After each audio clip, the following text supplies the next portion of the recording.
दोस्तों, अधिकतर देखा गया है और आपने भी देखा होगा कभी कभी अपने परिवार या पड़ोस में कभी कभी कोई व्यक्ति अचानक से बोलते बोलते उसकी जुबान लड़खड़ाने लगती है, या कभी कभी कोई व्यक्ति अपना होश खो देता है और चक्कर खाकर गिर जाता है, या उसका आधा शरीर या पूरा शरीर काम करना बंद कर देता है। कभी कभी चेहरा टेढ़ा सा हो जाता है और उसको महसूस भी नहीं होता कि मेरा चेहरा टेढ़ा हो चुका है। कभी कभी अचानक से बोलने में कठिनाई होती है या किसी चीज को निगलने में भी कठिनाई होती है। तो दोस्तों, अगर इस तरह की एक्टिविटी अचानक से होती है तो इसका ध्यान रखें, ये पैरालिसिस हो सकता है, जिसको सामान्य भाषा में लकवा कहते हैं। दोस्तों, मैं डॉक्टर रियाजुल हसन और आप देख रहे हैं मेरा YouTube channel the health knowledge, और हम इस चैनल पर उसी मेडिकल प्रॉब्लम्स की बात करते हैं जो हमारे घरों में आसानी से देखने को मिलती है। तो दोस्तों, आज हम बात करने वाले हैं पैरालिसिस के बारे में। पैरालिसिस एक सामान्य सी दिखने वाली लेकिन एक गंभीर समस्या है। इसमें शरीर के किसी भी हिस्से की मांसपेशियों का नियंत्रण दिमाग से खत्म हो जाता है और जिसके कारण उस हिस्से का चलना फिरना या मूवमेंट बंद हो जाता है, जिसको हम लकवा कहते हैं। यानी कि जब स्पाइनल कॉर्ड या ब्रेन से जाने वाले सिग्नल शरीर के अंगों तक नहीं पहुंच पाते हैं, तो जिसके कारण वह अंग काम छोड़ देते हैं और इसी को हम पैरालिसिस कहते हैं। दोस्तों, पैरालिसिस पूरे शरीर पर भी हो सकता है और शरीर के अलग अलग अंगों पर भी दिखाई देता है। तो अलग अलग अंगों पर होने के कारण पैरालिसिस मुख्यतः 4 प्रकार का होता है, जिसे कहते हैं एक पैराप्लेजिया, एक हेमीप्लेजिया, एक क्वाड्रिप्लेजिया और एक फेशियल प्लेजिया। हेमीप्लेजिया में शरीर का जो पूरा आधा भाग काम करना बंद कर देता है, ऐसी पैराप्लेजिया होता है। पैराप्लेजिया में शरीर का निचला आधा भाग यानी कि पैर, कमर से नीचे का आधा भाग काम करना बंद कर देता है। क्वाड्रिप्लेजिया में हमारे दोनों हाथ और दोनों पैर ही काम करना बंद कर देते हैं। और फेशियल प्लेजिया या फेशियल पैल्सी भी जिसको कहा जाता है, इसमें हमारा मुंह जो है एक तरफ को टेढ़ा हो जाता है, कभी कभी निगलने में भी तकलीफ सी होती है और बोलने में भी दिक्कत आती है और जुबान भी लड़खड़ा सकती है। दोस्तों, सबसे पहला कारण होता है ब्रेन स्ट्रोक। लगभग 70 से 75% लोग ब्रेन स्ट्रोक के कारण ही पैरालिसिस के शिकार होते हैं। यानी कि हमारे दिमाग की किसी नस में खून का जम जाना या खून का चलना ब्रेन स्ट्रोक कहलाता है। इसी प्रकार से होता है ब्रेन हेमरेज, यानी कि हमारे दिमाग की कोई ना कोई नस फट जाती है और जिससे खून निकल आता है, इसके कारण भी पैरालिसिस हो सकता है। दोस्तों, ब्रेन ट्यूमर भी इसका मुख्य कारण हो सकता है। यदि किसी व्यक्ति के दिमाग में ट्यूमर है तो उसके कारण भी पैरालिसिस का इफेक्ट हो जाता है और सिर में बहुत तेजी का दर्द रहने लगता है। दोस्तों, हेड इंजरी या स्पाइनल कॉर्ड इंजरी के कारण भी पैरालिसिस की शिकायत देखने को मिलती है। यदि किसी पेशेंट को ब्लड प्रेशर हाई रहता हो या शुगर की शिकायत हो, तो ऐसे पेशेंटों को भी पैरालिसिस होने के चांसेस बहुत ज्यादा होते हैं।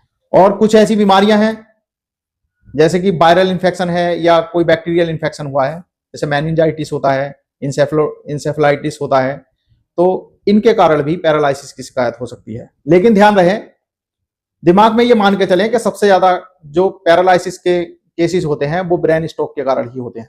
दोस्तों, यदि हमारे घर परिवार में किसी को भी यदि पैरालिसिस की शिकायत होती है तो उसे घर पर ना रखें या उसे घर पर ही बिना किसी डॉक्टर की सलाह के, बिना किसी डॉक्टर को दिखाए, घर पे आजकल लोग करते हैं क्या, उस पर पूरा दब्बा लगा देते हैं, एक तरह का पूरा कपड़े से कवर कर देते हैं और घर पर ही पेशेंट को रखते हैं। तो ऐसी गलती ना करें, बल्कि आप अपने जितना करीबी हो सके एक अच्छे डॉक्टर के पास लेकर जाएं। सबसे पहले तो पेशेंट के वाइटल्स चेक कराएं, कहीं उसका ब्लड प्रेशर तो नहीं बढ़ा है या ब्लड प्रेशर बहुत ज्यादा कम तो नहीं हुआ है। और अगर आप हॉस्पिटल्स पहुंचते हैं तो वो सबसे अच्छा रहेगा। और हम ये मानते हैं कि अगर पेशेंट हॉस्पिटल में 3 या 4.5 घंटे से पहले पहुंच जाता है, यानी कि उसको अगर पैरालिसिस हुआ है और वो 3 या 4 घंटे से पहले हॉस्पिटल में पहुंच जाता है, तो उसको रिकवर करने के चांसेस बहुत ज्यादा होते हैं और वो बहुत जल्दी ठीक भी हो सकता है।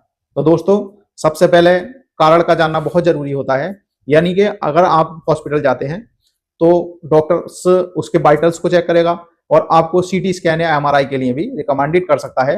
क्या कहीं पेशेंट के दिमाग में ब्रेन स्ट्रोक तो नहीं हुआ है या ब्रेन हेमरेज तो नहीं हुआ है। अगर जिस प्रकार की समस्या होती है उसी प्रकार से इलाज हो जाता है और लोग बहुत जल्दी सही हो जाते हैं। तो दोस्तों बात करते हैं एलोपैथिक ट्रीटमेंट के बारे में। जैसा कि मैंने आपको बताया कि 75% केसेस जो पैरालिसिस के होते हैं वो ब्रेन स्ट्रोक के कारण होते हैं। यानी कि अगर किसी पेशेंट को ब्रेन स्ट्रोक के कारण पैरालिसिस हुआ है तो उसको खून पतला करने की दवाइयां चल जाती हैं और जिसके कारण पैरालिसिस की समस्या बहुत जल्दी ठीक हो सकती है। ये ध्यान रहे कि ये धैर्य रखने वाली बीमारी है और इसमें लंबे समय तक इलाज चलते हैं। या किसी को ब्रेन हेमरेज हुआ है और क्लॉट बड़ा है या अधिक मात्रा में खून दिमाग में बह चुका है तो उसको सर्जरी करके उस क्लॉट को निकाला जा सकता है। और उसका ब्लड प्रेशर और कोलेस्ट्रॉल को मेंटेन रखना बहुत जरूरी होता है। यदि कोलेस्ट्रॉल और ब्लड प्रेशर मेंटेन रहता है और तो मरीज बहुत जल्दी रिकवर भी हो सकता है। दोस्तों एलोपैथिक ट्रीटमेंट के साथ में दवाई तो अपना काम करती है, लेकिन इसके लिए अगर मरीज को बहुत जल्दी से रिकवर करना है तो उसके लिए ऑक्यूपेशनल थेरेपी, फिजियोथेरेपी और स्पीच थेरेपी तीनों ही बहुत ज्यादा लाभदायक होती हैं। यदि किसी भी पेशेंट को अगर किसी शरीर के किसी भाग पर पैरालिसिस की शिकायत हुई है तो उसके दिन में 2 बार फिजियोथेरेपी कराना बहुत जरूरी होता है। ऑक्यूपेशनल थेरेपी में जो उसके रूटीन कार्य होते हैं उसे कराने की कोशिश करें। स्पीच थेरेपी बहुत ज्यादा फायदेमंद होती है। अगर मरीज को बोलने में कठिनाई हो रही है तो उससे स्पीच थेरेपी कराना भी बहुत जरूरी होता है। दोस्तों इसके साथ साथ मरीज के खान पान और मरीज की साफ सफाई पर भी ध्यान रखना बहुत जरूरी होता है। आइए बात करते हैं कुछ होम रेमेडीज के बारे में। ये कंप्लीटली इलाज तो नहीं है, पैरालिसिस का कंप्लीटली इलाज तो नहीं है। जो मैं आपको होम रेमेडीज बताने जा रहा हूं ये पैरालिसिस का कंप्लीट इलाज तो नहीं है, लेकिन यदि आप एलोपैथिक ट्रीटमेंट के साथ में इसको अपनाते हैं तो मरीज के रिकवर होने के चांसेस बहुत ज्यादा और बहुत जल्दी हो जाते हैं। जैसे कि महुए का तेल या सरसों के तेल में लहसुन की पुत्ती को जलाकर और उसमें मिला लें और उससे मालिश करने पर रोजाना सुबह शाम बहुत ज्यादा फायदा देखने को मिलता है पैरालिसिस में। इसी प्रकार से अश्वगंधा या सीतोपलादी चूर्ण को आधा आधा चम्मच सुबह शाम लेने पर भी ये हमारे दिमाग को मजबूत करती हैं और पैरालिसिस से निजात मिलने में फायदा होता है। और साथ ही साथ तुलसी का रस और गिलोय का रस लेने पर भी ये हमारे इम्यूनिटी पावर को बढ़ाते हैं और मरीज को ठीक होने में फायदा मिलता है। दोस्तों यदि आपके या आपके परिवार में किसी को भी पैरालिसिस की शिकायत है तो कुछ बातों का ध्यान रखना भी बहुत जरूरी होता है। साफ सफाई का ध्यान रखें, मरीज की डाइट का बहुत अच्छे से ध्यान रखें, उसको फिजियोथेरेपी बहुत जरूरी है, उसको ऑक्यूपेशनल थेरेपी बहुत जरूरी है, उसको ताजे फल, हरी सब्जियां, अखरोट, मछली का सेवन अधिक कराएं। यदि मरीज को ब्लड प्रेशर या शुगर की शिकायत है तो उसका ब्लड प्रेशर, शुगर और कोलेस्ट्रॉल मेंटेन रखने की कोशिश करें। और पेशेंट को अकेला ना छोड़ें बल्कि उसको मानसिक सपोर्ट की बहुत ज्यादा जरूरत होती है और उसको मोटिवेशनल स्पीच या मोटिवेशनल सिस्टम में अधिकतर ढाल के रखें जिससे कि वो अपनी बीमारी से बहुत अच्छे से लड़ सके। दोस्तों आज के लिए बस इतना ही।